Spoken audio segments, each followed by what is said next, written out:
I'm Emily, a 33-year-old woman who's all about being neat and organized. I work as an auditor in a big firm, and my friends often joke about my love for keeping receipts and paying taxes on time. But I think it's these little things that keep my life in order. Let me tell you about how I met my husband, Jake. We met at a party thrown by our mutual friend, Lisa. I remember that night clearly. I was sipping on a glass of wine, chatting with some old college friends when Jake walked in. He was a bit older, with a confident stride and a charming smile. He worked as a manager at a food sales company. "Hey, I'm Jake. Do you mind if I join you?" he said, holding a beer and looking directly at me. "Sure, I'm Emily. Nice to meet you," I replied, giving him a smile. We started talking and discovered we both loved hiking and classic rock music. A few months into our relationship, Jake invited me to his sister Sarah's barbecue. It was my first time meeting his family, and I was a bit nervous. When we arrived, Sarah greeted us warmly, but her 3 kids were a different story. They were running around, screaming, and throwing toys everywhere. "Hey, Sarah, this is Emily," Jake said, introducing me. "Nice to meet you, Emily. These are my little rascals, Mike, Tom, and Lily," Sarah said, barely holding on to Tom, who was wriggling out of her grasp. "Nice to meet you all," I replied, trying to hide my unease. As the evening went on, the kids got wilder, climbing on furniture, throwing food, and screaming at the top of their lungs. I looked at Jake, hoping he'd say something, but he just smiled and shrugged. "Aren't they just full of energy?" he said, chuckling. I forced a smile. "Yeah, they sure are," I replied. As our relationship grew, Jake proposed to me during a hike on top of a beautiful hill overlooking the valley. It was simple and sweet, just the way I liked it.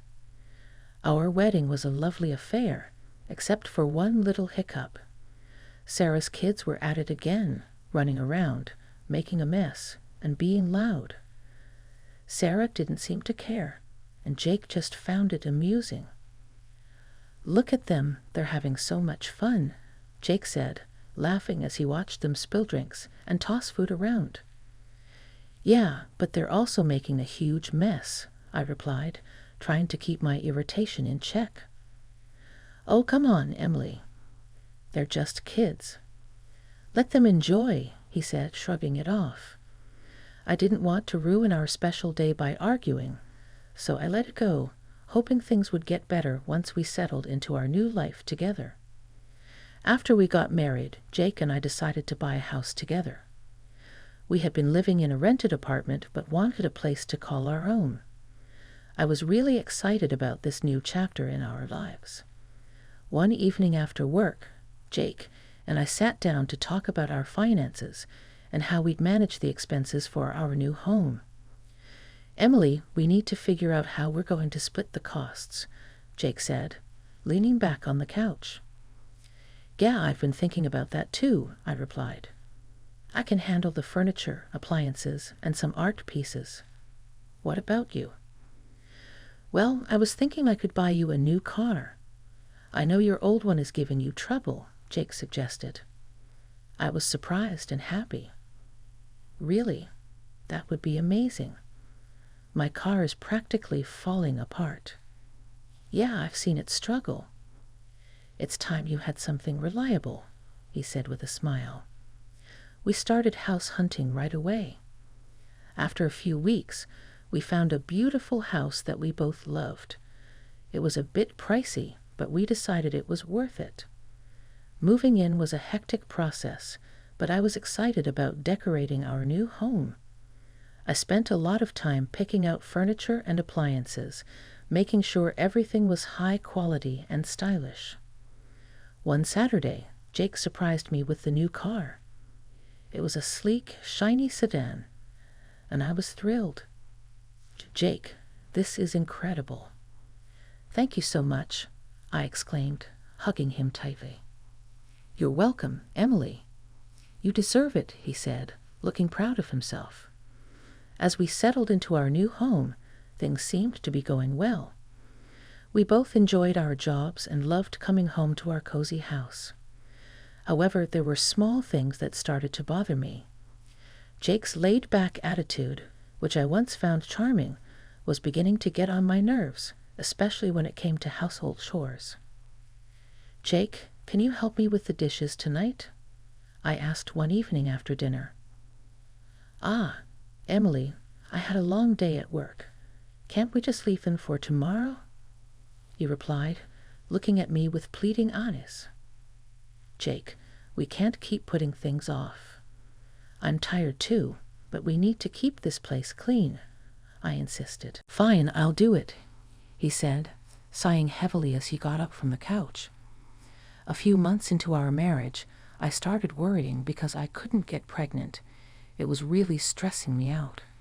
I went to the doctor, who told me to be patient and that it would happen when the time was right. Still, it was hard not to worry. Meanwhile, Jake's sister Sarah, with her 3 kids, was visiting a lot. Sarah lives in a neighboring state, but you'd think she lived next door with how often she was around.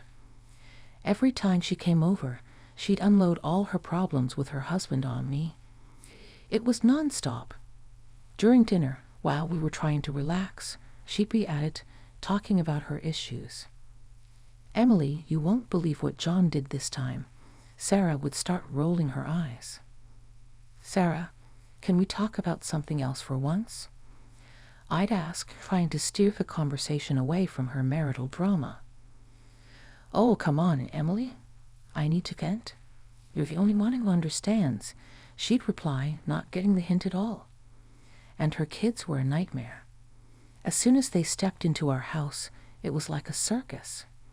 They'd run around, fight with each other, throw food, and just be loud. After a long week at work, all I wanted was some peace and quiet, but that was impossible with those kids around. "Guys, can you calm down, please?" I'd say, trying to keep my cool as they tore through the living room. "Why are you always so uptight, Emily?" Sarah would snap at me whenever I tried to get her kids to behave. "They're making a mess, Sarah. I just cleaned the house," I'd respond, feeling my patience wearing thin.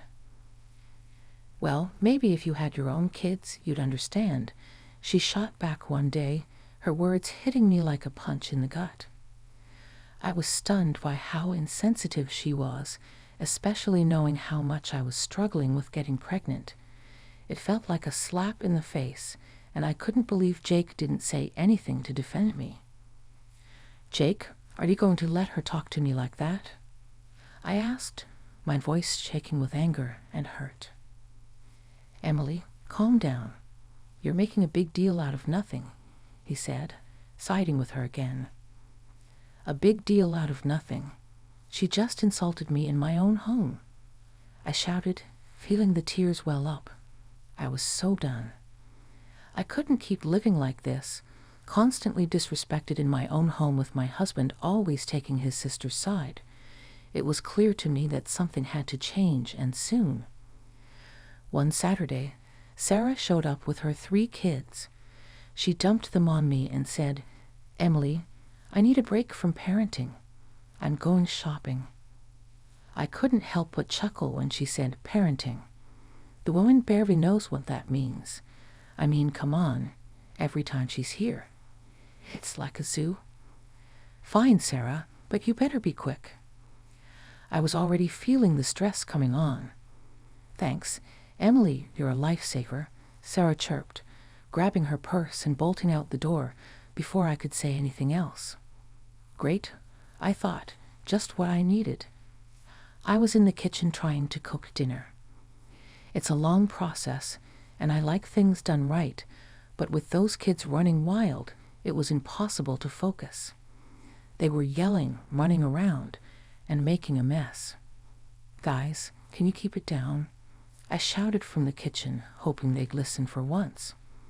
Of course they didn't. Suddenly, I heard a loud crash. My heart sank. I ran into the living room, and there it was, my grandfather's antique Chinese vase shattered on the floor. My chest tightened with anger and frustration. What the hell happened here? I screamed, looking at the kids who were now standing still, looking guilty. We were just playing, one of them mumbled, not meeting my eyes. This vase is priceless. It's from my grandfather. Do you have any idea what you've done? I was livid, shaking with anger. Just then, Jake walked in, looking calm and clueless. Emily, your nephews just broke my grandfather's vase. Look at this mess. I pointed at the shattered pieces on the floor. Calm down, Emily. It's just a vase. We can get it fixed, he said, shrugging like it was no big deal. This isn't about the vase, Jake. It's about respect. I'm tired of this. Every time Sarah comes over, our house turns into a disaster zone, and you don't care. I shouted, my voice cracking with frustration. Sarah walked in, bags in hand, looking annoyed. What's all this yelling about? Your kids broke my grandfather's vase. Look at this mess. I pointed at the floor, trying to hold back my tears. Well, maybe you should have kept a better eye on them, Emily, Sarah said, not even bothering to apologize. Are you kidding me? Your kids, Sarah. I shouldn't have to watch them.